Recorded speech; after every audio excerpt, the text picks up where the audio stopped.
So, hey everybody, I'm back, and I brought this with me.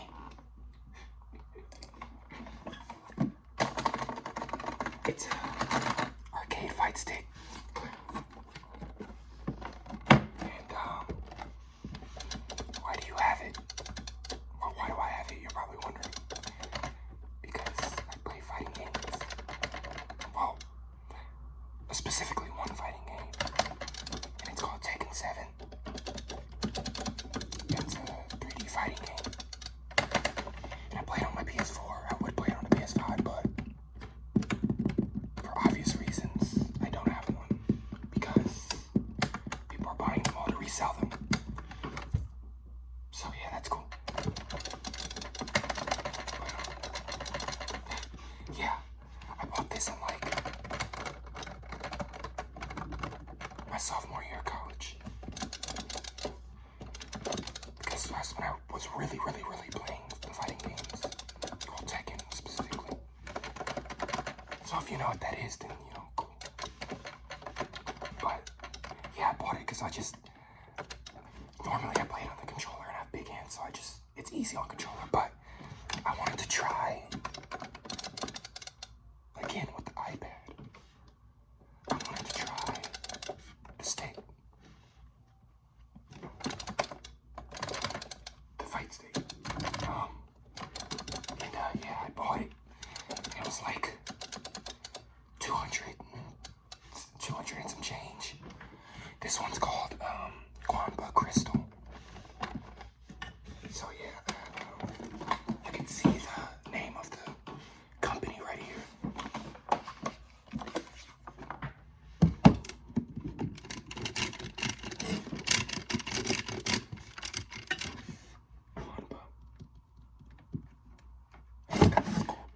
It's got these cool like kanji. I guess that's what, I don't want to be disrespectful, but I think they're kanji. I'm not sure what you would actually call them.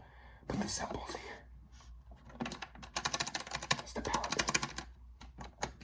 And so, yeah, I thought it was pretty cool, so I wanted to try it, so I bought it. And, dude, I keep slamming this, and I need to stop doing that.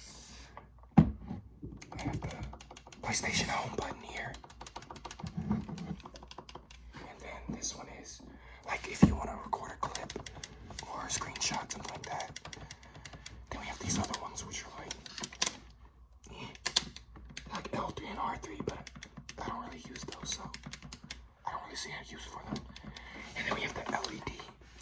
Now, to turn this on, I should just cut on my PS4 and like show you the lights. So maybe I'll do that. Maybe I'll like edit it and cut it on to show you guys what the lights look like. So we'll see. But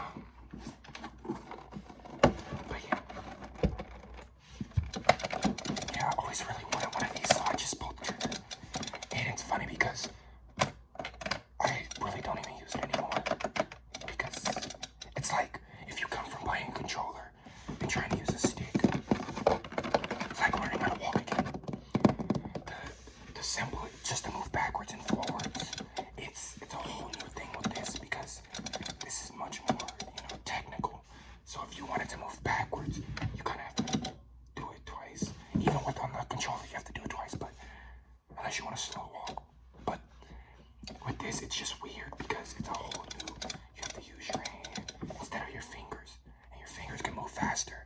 So it's harder to do, is basically what I'm saying. I'm not making it too complicated.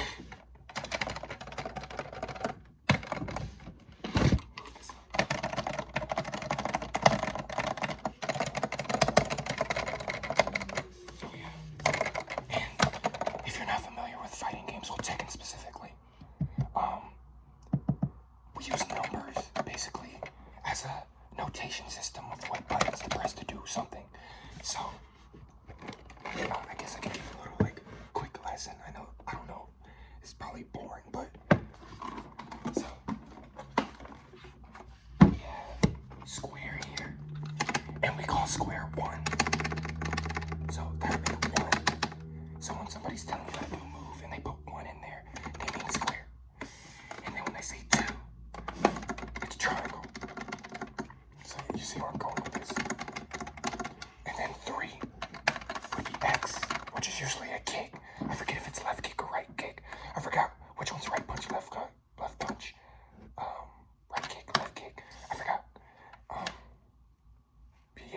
because I'm so used to the controller that I don't know, this layout's throwing me off. Yeah, this is usually a cake. This is 3, so you call this 3, and then this is 4, which is another cake. So it's like left kick, right kick, left punch, right punch, like that. And then if you want to get like a controller to make it easier, there's 1 plus 2 commands. So normally you would have to press them both at the same time to get the same command. But on controller, there's shoulder buttons on the shoulders of the controller, and you can put these 2 buttons together so that you only have to press 1 button to get 2 inputs. So that's pretty neat. But I mean, you could also do the same here. Like R1, you could bind these 2 to this 1 button. So if you need a button, you need a move that uses both of these, you bind it to this, and then you just press this to do that. And same for that. You can bind it to any one of these buttons and just press them, and it'll do that. Instead of having to do it manually. Most people just do it manually though when it comes to this. The binding is usually a controller thing. So now that my nerd session's over,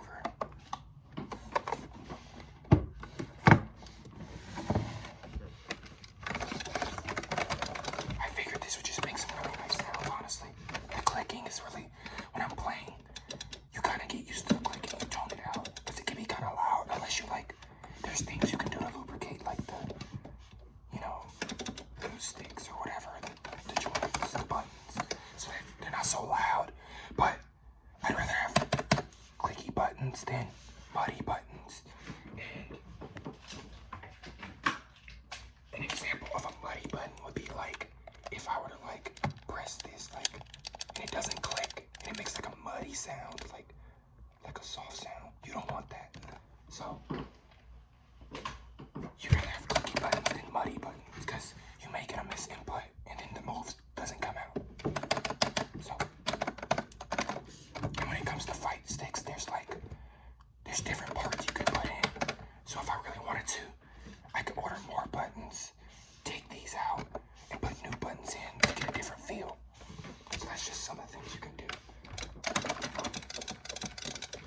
But yeah, like, to make it hard, like when you're moving on this thing, you kind of have to, what I do, I put the ball in the palm right here, and to move backwards, it's kind of like, there's a move called wave dashing, and it's like, you move backwards, like, whoa, you move forward, and it's smoother, and it's faster than your normal movement.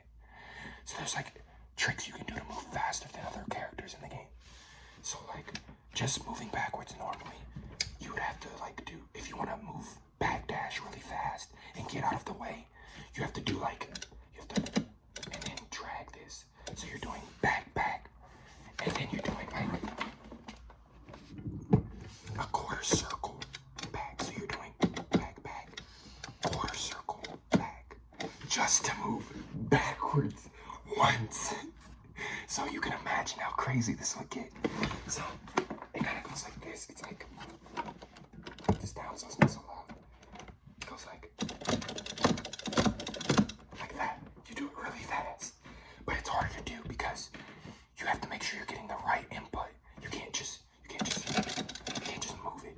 You have to be precise, so you have to make sure you're not going down back, or you're not going up back. You have to go back, down back. So it's like, there's a bunch of different techniques that people use. Some people like hold it differently, whatever.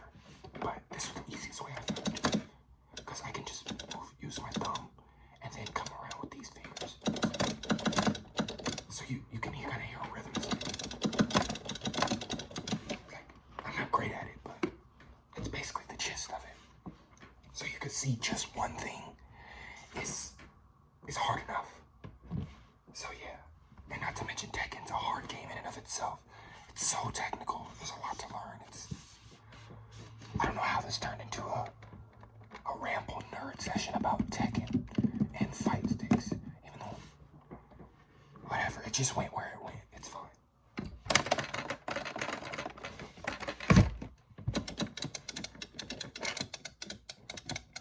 See how loud the clicking is?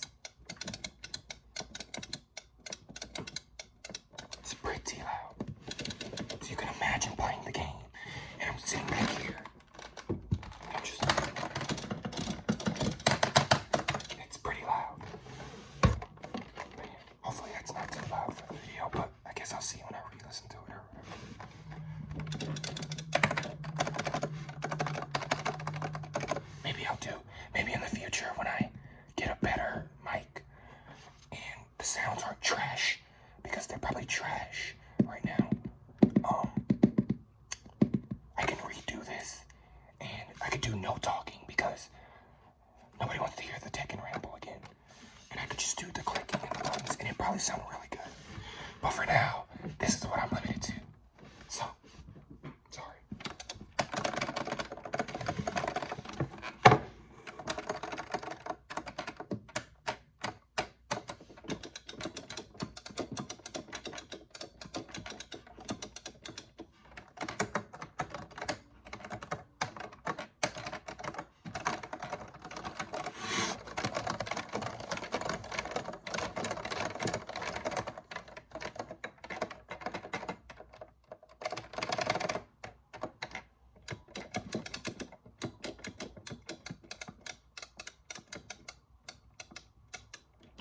Hopefully it's not annoying.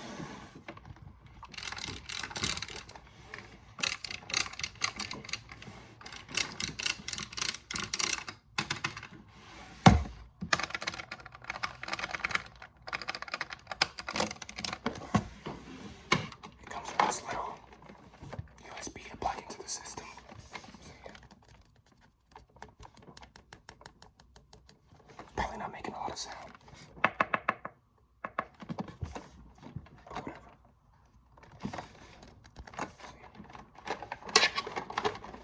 And unfortunately, I broke this thing off a while ago, and it holds the cord inside. But I mean, one side still fits, so I can still put it on, but I don't know how I did that. And, I mean, it seems like a relatively cheap part, but it is what it is.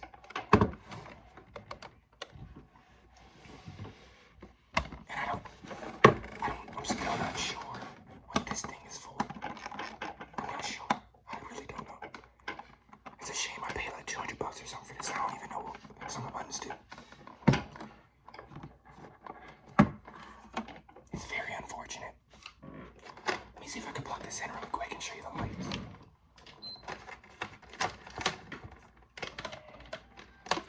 At some point I'm gonna stop being lazy and actually edit, but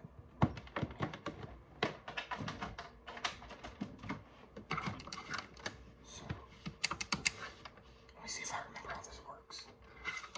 You can actually fucking, oh, there we go. Alright, so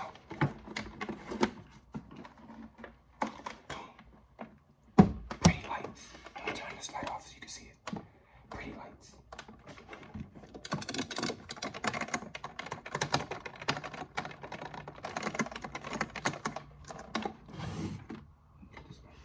And so it basically works like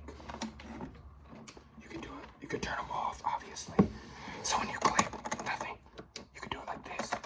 So when you do click, you know what you're clicking. So I guess if you're in a dark room playing, I guess out of your peripheral, it flashes and you know what it is. I don't know. I usually just leave the lights on, but this is pretty cool. If the room is dark, somebody's like watching you playing and it's lighting up as you're playing, it's pretty cool. It's very responsive. Rarely get misinputs.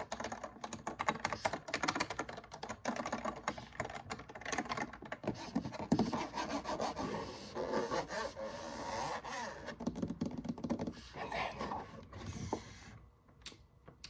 boom. Leave it on. Which is what, you know. I don't know what this green button does. I don't know what that is. But I usually just leave it on because it's cool.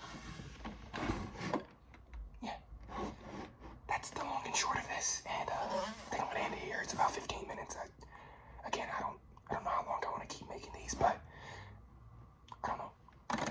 Hopefully you guys enjoyed, and I didn't bore you to death with my nerd talking about this, and thanks for watching.